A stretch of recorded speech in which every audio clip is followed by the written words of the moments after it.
Hi viewers, welcome to Dayan's kitchen.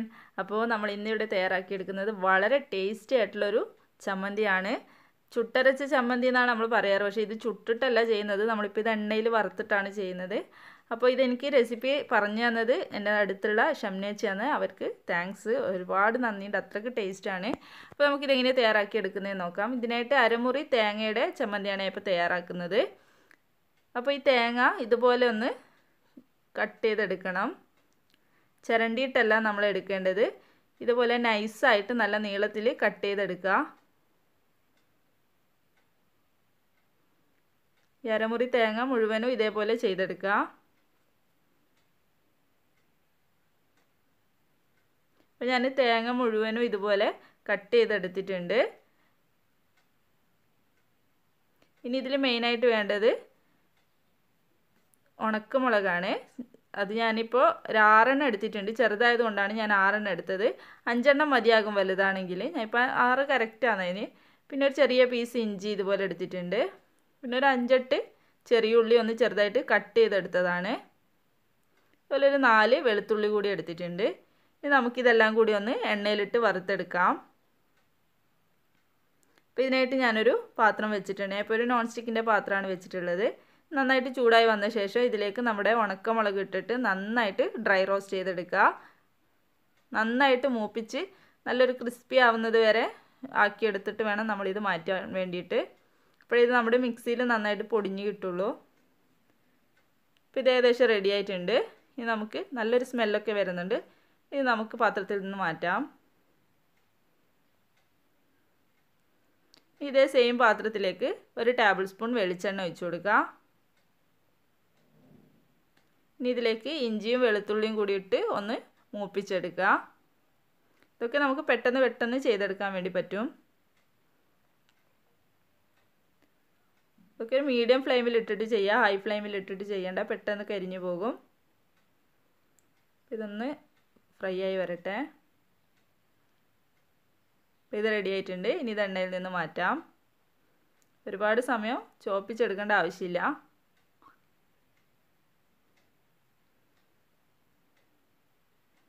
ഇനി ഇതേ same എണ്ണയിലേക്ക് കട്ട് ചെയ്ത് വെച്ചിട്ടുള്ള ചെറിയുള്ളി ഇട്ട് കൊടുക്കുക. അതിൻ്റെ കൂടെ ഒരു 2 കൊമ്പ് കറിവേപ്പില കൂടി ആഡ് ചെയ്ത് കൊടുക്കുക. ഇനി നന്നായിട്ടൊന്ന് ഫ്രൈ ചെയ്തെടുക്കാം. എല്ലാം ഫ്രൈ ചെയ്തിട്ട് ചെയ്യുന്നത് കൊണ്ട് തന്നെ നല്ലൊരു ടേസ്റ്റാണ് ഇതിന് കിട്ടുന്നത്. അപ്പം ഞാൻ ഈ ഉള്ളിയും ഫ്രൈ ചെയ്ത് കോരിയിട്ടുണ്ട്. ഇതിലേക്ക് നമ്മൾ കട്ട് ചെയ്ത് വെച്ചിട്ടുള്ള തേങ്ങാക്കൊത്തിട്ട് കൊടുക്കുക.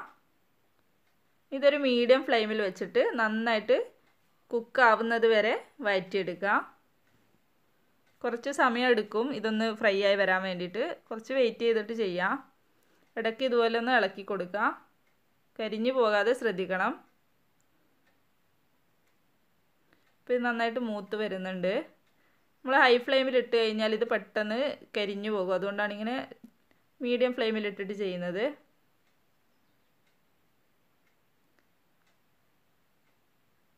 ഇത് ഏകദേശം റെഡിയായി വരുന്നുണ്ട്. അപ്പോൾ റെഡിയായി കഴിഞ്ഞ ശേഷം നമ്മളിത് ഹൈ ഫ്ലെയിമിൽ ഇട്ടിട്ട് എണ്ണയിൽ നിന്ന് കോരുക. അല്ലാന്നുണ്ടെങ്കിൽ എണ്ണ ഇതിലേക്ക് ഫുള്ളായിട്ട് കുടിച്ച് കളയും.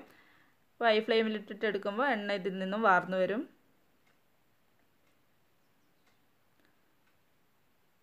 ശരിക്കും ഇത്തിരി എണ്ണയുടെ ആവശ്യമുള്ളൂ, ഒരുപാടൊന്നും ആവശ്യമില്ല. ഇതിൽ തന്നെ ഇത്രയും എക്സസൈസ് വന്നിട്ടുണ്ട്. ഇനി നമുക്ക് ചമ്മന്തി അരച്ചെടുക്കാം. ഇതിന് വേണ്ടിയിട്ട് ഞാനിപ്പോൾ ഒരു മിക്സി എടുത്തിട്ടുണ്ട്. ഇതിലേക്ക് നമ്മൾ ആദ്യം തന്നെ ഉണക്കമുളക് വറുത്തതിട്ടിട്ട് ഒന്ന് പൊടിച്ചെടുക്കുക. നമ്മളെല്ലാം കൂടി ഒന്നിച്ചിടരുത്, 1 by 1 ആയിട്ട് ഇടുക. ഇപ്പോൾ ഇത് നന്നായിട്ട് പൊടിച്ചെടുത്തിട്ടുണ്ട്. ഇനി പൊടിച്ചെടുത്തതിലേക്ക് നമ്മൾ ഫ്രൈ ചെയ്ത് വെച്ചിട്ടുള്ള കോക്കനട്ട് ചേർത്ത് കൊടുക്കുക. ഇത് മുഴുവനും ഇട്ടിട്ട് നന്നായിട്ടൊന്ന് അരച്ചെടുത്തിട്ട് വരാം. അരച്ചെടുക്കണ്ട, ഒന്ന് ക്രഷ് ചെയ്തെടുത്താൽ മതി. ഒരുപാടങ്ങ് അരഞ്ഞു പോകരുത്. ഈ ഒരു പാകത്തിൽ ഉതിർന്ന് വരുന്ന ഈ ഒരു പരുവത്തിലാണ് എടുക്കേണ്ടത്. ഇത് റെഡി ആയിട്ടുണ്ട്. ഇനി ഇതിലേക്ക് നമ്മൾ ബാക്കി ഫ്രൈ ചെയ്തിട്ടുള്ള ഇഞ്ചി, വെളുത്തുള്ളി, ചെറിയുള്ളി, കറിവേപ്പില എല്ലാം കൂടി ചേർത്ത് കൊടുക്കുക. ഇതിൻ്റെ കൂടെ പച്ച ഉള്ളി കൂടി ഒരു പീസ് ചേർത്ത് കൊടുക്കുക. വലിയ ഉള്ളി തന്നെ ചെറിയൊരു പീസ് മതിയാകും. വലുതാണെങ്കിൽ ഒരു 1/4 ഭാഗം മതി. ഇപ്പോൾ ചെറുതായതുകൊണ്ട് ഞാൻ 1/2 ഭാഗം എടുത്തിട്ടുണ്ട്. ഒന്ന് ചെറിയൊരു ഉള്ളിയാണ്, ഒരുപാടൊന്നും ചേർത്ത് കൊടുക്കണ്ട, ഒരു പാകത്തിന് മതി. ഇതെല്ലാം കൂടി ഒന്ന് അരച്ചെടുത്തിട്ട് വരാം. അപ്പോൾ ഇത് അരച്ചെടുത്തിട്ടുണ്ട്. ഏകദേശം ഇതൊന്ന് ഇതായി വന്നിട്ടുണ്ട്. ഒരുപാടങ്ങ് അരഞ്ഞു പോകരുത്, ഒന്ന് ക്രഷ് ചെയ്താൽ മാത്രം മതി. പ്രത്യേകം എടുത്ത് പറയാണ്. ഇതിലേക്ക് ആവശ്യത്തിന് ഉപ്പ് ചേർത്ത് കൊടുക്കുക. ഇടുമ്പോൾ പ്രത്യേകം ശ്രദ്ധിക്കുക, ഒരുപാട് കൂടി പോകരുത്. ഇനി ഇതൊരു കളർ വരാൻ വേണ്ടിയിട്ട് ഇതിലേക്ക് ഞാനിപ്പോൾ കാശ്മീരി മുളക് ഒരു 1/4 ടീസ്പൂൺ ചേർത്ത് കൊടുത്തിട്ടുണ്ട്. ഒരുപാടൊന്നും വേണ്ട, ഒരു 1/4 ടീസ്പൂൺ മതി. ഇനി ഇതിലേക്ക് പുളിയുടെ വെള്ളം ചേർത്ത് കൊടുക്കുന്നുണ്ട്, ജസ്റ്റ് ഒരു പുളിപ്പിന് വേണ്ടിയിട്ട്. 2 ടീസ്പൂൺ പുളിവെള്ളമാണ് ഞാൻ ചേർത്ത് കൊടുക്കുന്നത്. നല്ല തിക്കായിട്ടുള്ള പുളിവെള്ളം ഒഴിച്ചു കൊടുക്കുക. അപ്പോൾ ഇത് അരച്ചെടുത്ത ശേഷം ഇതിലേക്ക് 2 ടീസ്പൂൺ തേങ്ങ ചിരവിയത് കൂടി ചേർത്ത് കൊടുക്കുക. ഇത് ജസ്റ്റ് ഒന്ന് ഒട്ടി വരാൻ വേണ്ടിയിട്ടാണ്, അല്ലാന്നുണ്ടെങ്കിൽ ഇത് ഉതിർന്ന് കിടക്കും. ഒന്ന് ഉരുട്ടിയെടുക്കാനുള്ള പാകത്തിന് കിട്ടാൻ വേണ്ടിയിട്ട് 2 ടീസ്പൂൺ തേങ്ങയും കൂടി ഇട്ടിട്ട് ക്രഷ് ചെയ്തെടുത്തിട്ടുണ്ട്. അപ്പോൾ ഇത് പാകം കറക്റ്റായി വന്നിട്ടുണ്ട്. ഈ ഒരു പാകത്തിലാണ് നമുക്ക് നമ്മുടെ ചമ്മന്തി കിട്ടേണ്ടത്. അപ്പോൾ നമുക്കിത് കയ്യിലെടുക്കുന്ന സമയത്ത് ഇതുപോലെ ഉരുട്ടിയെടുക്കാൻ പറ്റണം. ഇതാണ് ചമ്മന്തിയുടെ ഒരു കറക്റ്റ് പാകം.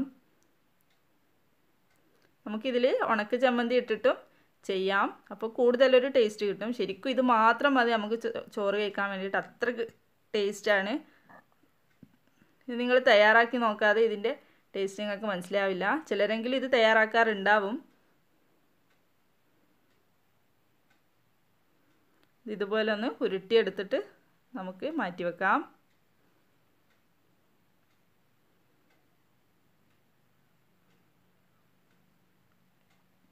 അങ്ങനെ നമ്മുടെ ടേസ്റ്റി ആയിട്ടുള്ള ചമ്മന്തി ഇവിടെ റെഡി ആയിട്ടുണ്ട്.